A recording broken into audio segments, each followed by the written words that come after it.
if we take this posture, I hope this may be a little slow, but it's what we need.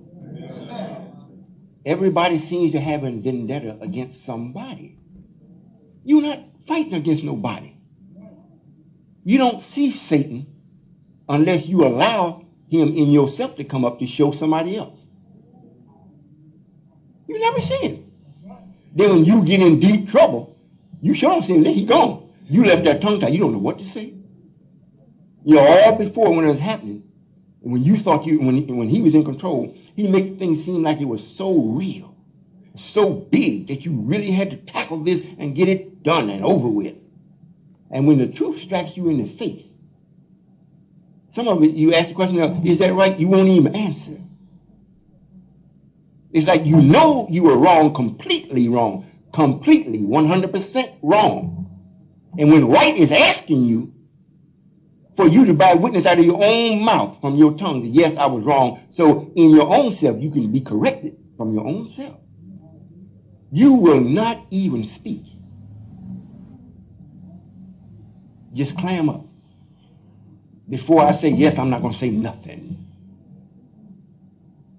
Satan got you. And then he's standing off looking at you. Take this misery in your mind, this whipping that you're getting in your mind. What do you think about it? Because this is what's really holding us back. Those of you that are here and around the country that has come to be with me and what I'm doing and how I think, how I do things, you all are the people that Satan is focused on. Are you listening? Yes, sir. You're the one that Satan is focused on. Even now, since in Kansas, what we're doing has become so evident now. The people that are there in Kansas, it's almost every day they got something in the paper about us. You know, it's getting to be almost sickening. How much can you write about? You know, if you do the story right the first time and you put it, we're not going that fast, where every day you got to put something in the paper. However, every time they do it, we have it set up so before you put anything in the paper, you call us. If one word is wrong, we'll tell you to replace that word, what to put in its place. They have been doing it. White people, the devil has been doing it. They call up. The brother came out of the restaurant. They crossed the street taking pictures. So the brother walked over and said, well, what are you doing? We were taking pictures. I'm a photographer. You know, for the paper, and they want to do an article. You didn't ask us. Well, we want to get all the pictures and everything, and then we're going to present to you what we intend to write. And so, well, get in touch with the secretarial department. He did. He wanted the brother's name that was standing in front of the place, the restaurant. And he called the secretary up and asked him, you know, would it be all right to write it? So now he's got to get back with us to find out, so we know what he's writing. However, before that, how many of you all seen the last one that came out that's here? The article in the paper from Kansas. Well, we have it here. It's going to get to be after a while, we're not going to pay that no attention because everybody knows. You know, the only time we'll see it bring to our attention if they write something that's wrong. We don't have to look for it. Somebody's going to let us know. What is happening is, what we're doing, the devil himself is coming up and trying to see who is weak. Who can he get by flattery? If we come up and say how good you are, how well you do things, and so forth, we're getting calls even from the nun, the Catholic called up, the priest from the Catholic Church. They called up, wanted to know, could we employ homeless people? Could we help them, place them? Just from the newspaper articles and the TV. You know. Man from the radio station calls up, he wants us on the radio every week. Wants a week by week update on what we're doing. No, yeah, really? But I told him, yeah, we'll take it. I'll tell you what to say. You know, do like you do. Say nothing. He's saying a whole lot of nothing. Or say the same thing you've been saying. You see? In other words, Satan is coming with you. As a nation, he's coming on us in that direction.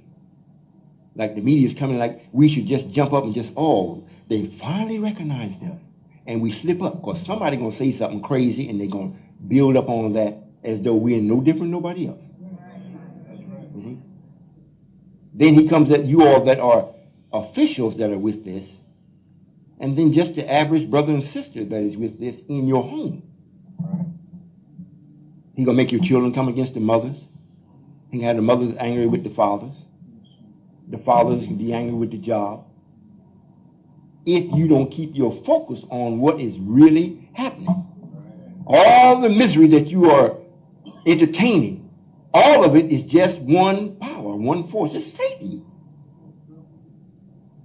The only person that you don't hold fault for that is white people.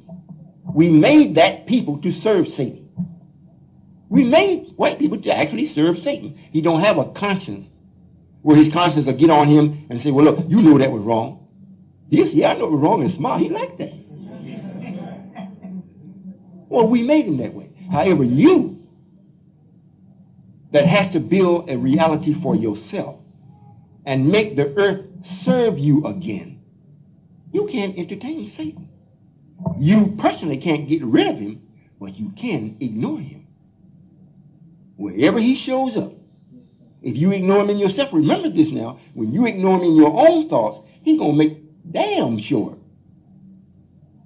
he sent a barrage of other people that didn't ignore him to get you. And it might be your wife or your husband laying in bed at night. Y'all, it's a lovely day. Everything, yeah, he does that too, you know. He make everything go perfect. And you get to feeling so good, oh, this is blissful. And then one word. And you be trying to figure out, what happened? You be scratching your head up. Then the next day you go to work, it's not solved. You can't work right. You call back home. You know, the response still isn't the way it should be. You can't make peace. You want to know how the heck did this happen? It's Satan. If you stop and say, there's nothing, both parties involved, realize this is Satan. Yeah, I said so and so and so, but it wasn't me.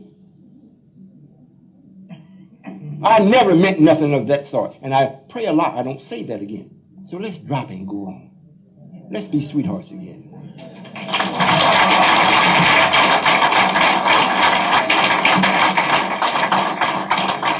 You know, to show you the time that we're living in, there has never been a time when there was Satan or Allah and Satan at the same time in a physical body on the earth. Never has been. It wasn't necessary. You know, I had a brother call me this morning, and he said, Father, you know, every time my wife speaks with you, she always has this overtone as though it's sexual. You know, it's like in a loving manner, that way. He said, I don't want to accuse her of doing something wrong or being that way. I just want to understand it so I can have peace of mind. I said, oh, I understand.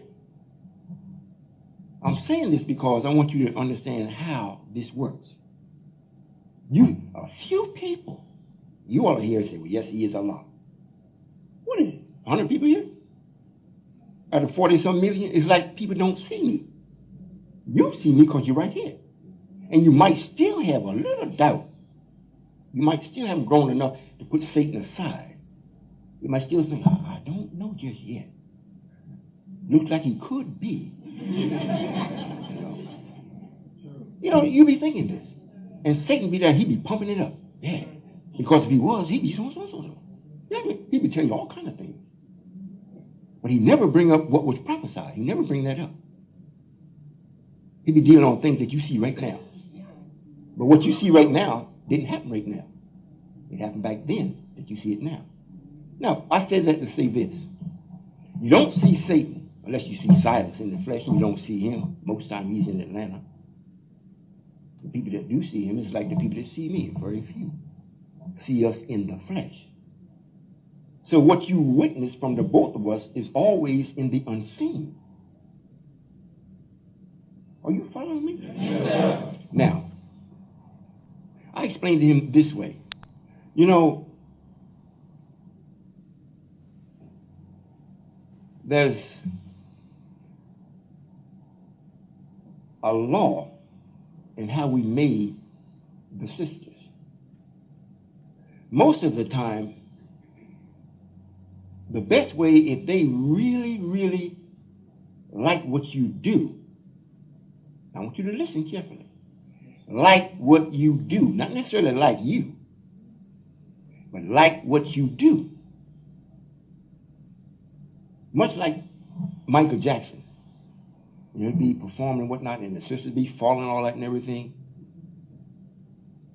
And he see them, and they may be giving him the eyes, though, like, oh, if I could just have you. But once he goes to make that step to actually have them, he makes himself little. Because it is not him they want. I want you to listen.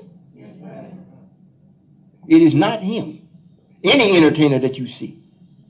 You know, you may hear me talk about Patti LaBelle. I like the way she sings because it does something to my soul. But as far as her, me having her, I don't have no interest for that. But her voice and what she can do with it, I would give some gold for it. You see what I'm saying? Yes, sir. Now, if the brother was to take advantage, if I was to ever take advantage of a sister that showed her love for me, what she's showing is the freedom that she's experiencing from me, this generator that's coming from me, that makes things broad. It's big. If I say, well, yes, okay, it's going to be a one-on-one with you and I, because I see you love me. That takes it from the vast hugeness of it down to the single person. And that takes away all that they really love. You see what I'm saying? Yes. I'm showing you how Allah do things and say. You see me in the person. However, what you are in love with is my mind and how I do things.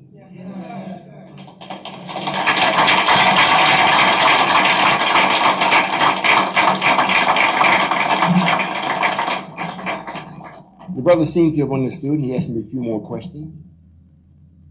I've had a brother. I've experienced it about 2 or 3 times. I've had a brother that told me about his love in a more intimate way than any sister I think could ever do. And they weren't gay. However, the brother had nothing that he thought that was of material that he could actually give me that would equal what he really felt in his heart for me. So he said it from the conviction of his heart. And what he said, it was so true and so penetrating that I only could say, I understand. There was no reply that could equal what he was telling me. Because I knew he wasn't telling me he loved me. That wasn't what he was saying. However, it is me that is generating this, so he directed it to me to make sure that this generator understood that they had someone love what I was doing. You understand? Yes. Well, this is where it is with you all, and especially the black man.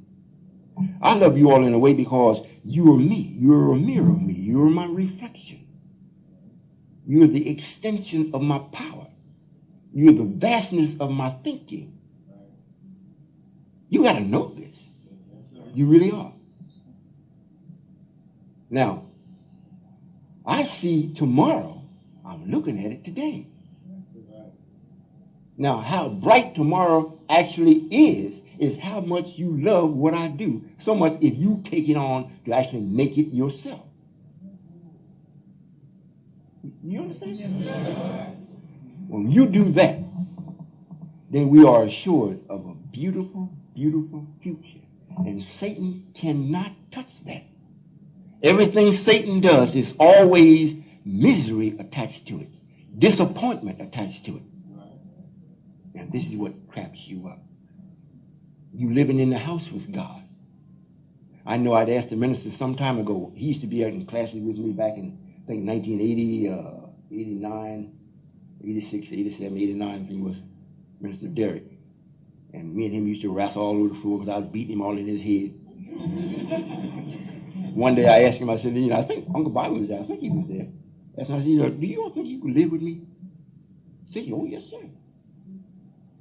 You do? Yes, sir. I knew different. Because to live with me, if your heart is really right, won't be no problem. If your heart is somewhat polluted and you want me to compromise, you won't be able to live with me long. You won't. I'm a beautiful brother, but I'm just as convicted in my way of seeing and doing things as I am beautiful. I'm not going to let you make me do something wrong. I will be flexible with you as you're growing. However, I'm not going to just say, well, yep, you're a man, I'm a man, and you have your ways and I have my ways. No, sir. No, sir. That's not going to work. There is right and wrong. Now, if you're doing wrong with the intentions of doing right, I can tolerate that. If you're doing wrong because you like to do wrong, you want to see me squirm under your wrong, you got to go. And everybody's house that I have lived in with them, they became very uncomfortable, but they didn't know how to ask me to go. You know why? They could never come up and justify it. They couldn't say, well, look, you got to go because you didn't wash your teacup. I walked in, the bed wasn't made, you just got to go. And I could see them walking around and trying to find something. They couldn't find nothing. They couldn't find nothing. However, they were very uncomfortable because they were, and I don't do things to make people uncomfortable. I do it because it's right. Because I see it makes me sleep good. I feel good about it. Now, if I'm with you in the beginning, it's like, oh, man, Brother Royall here, things are going so smooth, and he did this to the house. And so I went to one person's house and cleaned it up. Just about everything there was broke. The Venetian blinds and the curtains, you had the drawstring curtains, they were broke. The table was broke. The laser ventilator on it. Yeah, the car wasn't working. The washing machine wasn't working. The dryer wasn't working. I stayed there for about 3 weeks. I had everything working. And just before that, I was in California.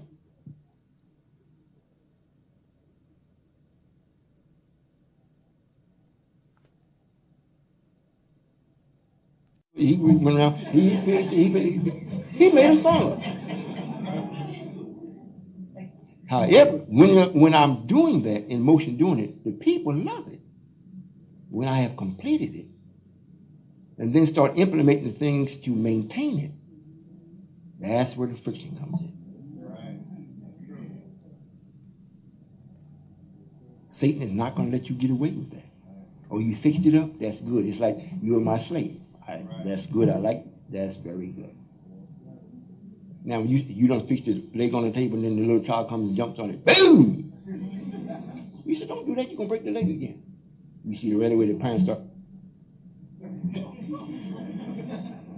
But the boy's got to be a boy. Right away. Now, let's start thinking, this man's got to go. I see it in their eyes already. This man's got to go. I don't say it. I don't say nothing. Because I ain't ready to go yet.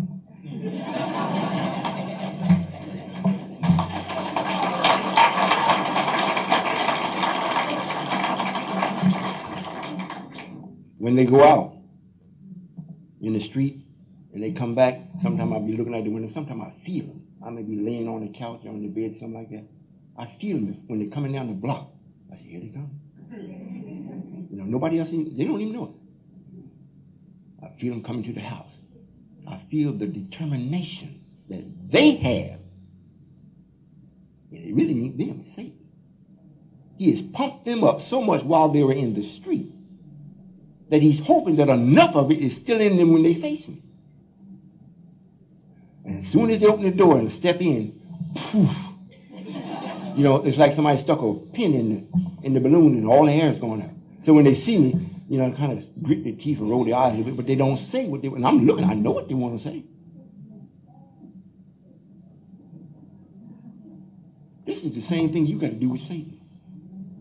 He do not want you, black man, to come alive because you are the only formidable opponent for him. From the brown man all the way up to the white man, can't do nothing with Satan. Remember, he's been here just as long as Allah has been here. Matter of fact, he was here a few trillion years before Allah knew it was him. You think about it. From the brown man up to the white man, they ain't been here no more than 6,000 years. So they're not no opponent for him. He do them in every day. But the black man, he do not want you to wake up. He don't mind the black woman waking up. He put, we put it in the Quran. If you follow a woman, what can she lead you?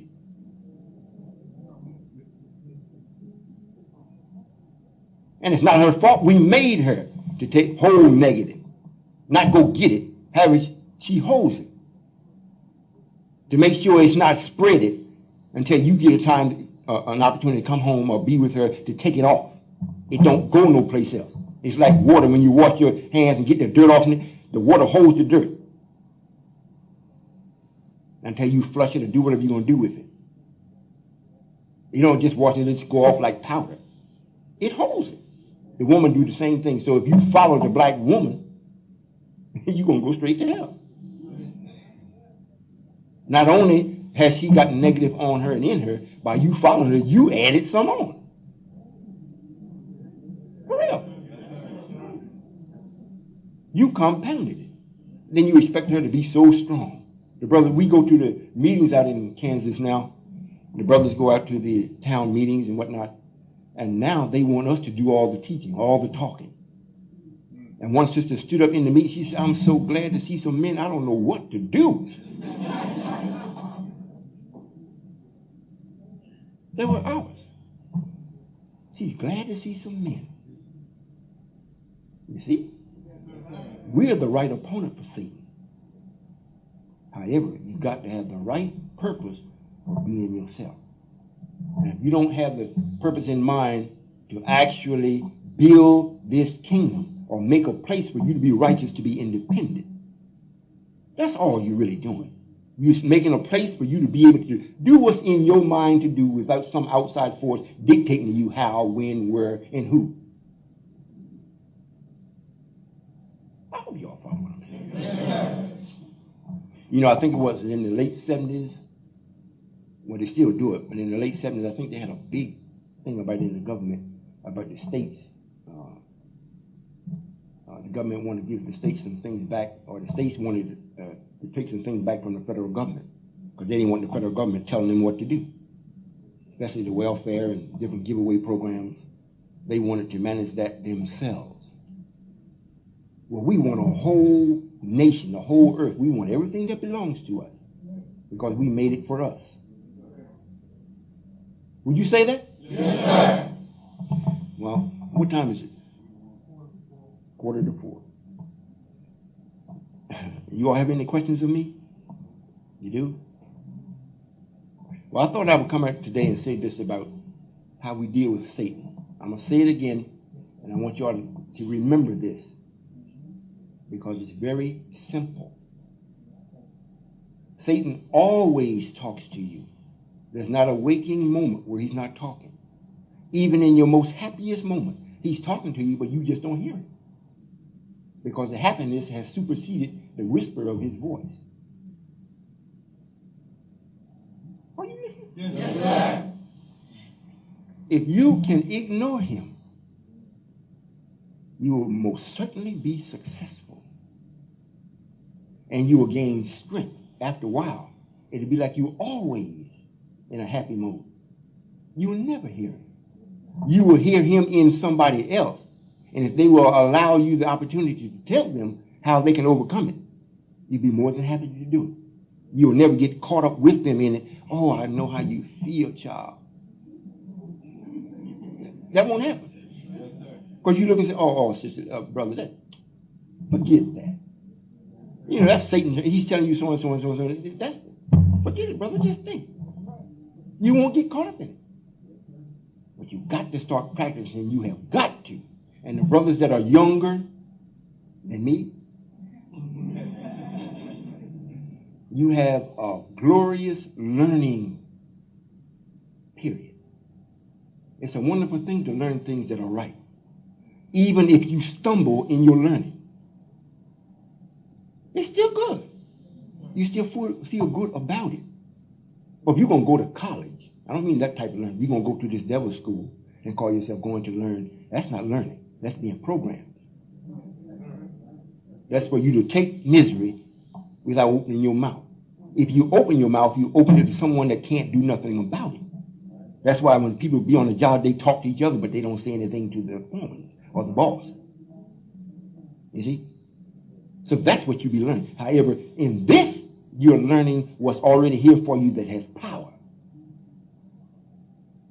If you stumble upon something, it's even good.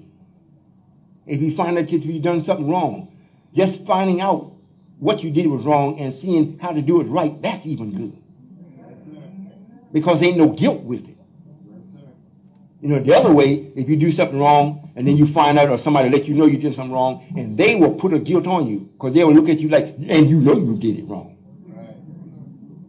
You see, maybe you didn't know, but in their mind, they're going to tell you, I know you knew you did it on purpose.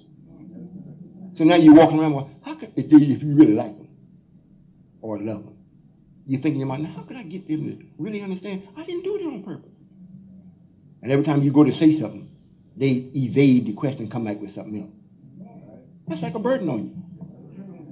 But with this, if you do something wrong and you learn from it, I'm glad I did it wrong. To give you a good example, you may go someplace and you don't know quite how to get there. And you go down the street and you say, oh, man, I don't know where I'm at.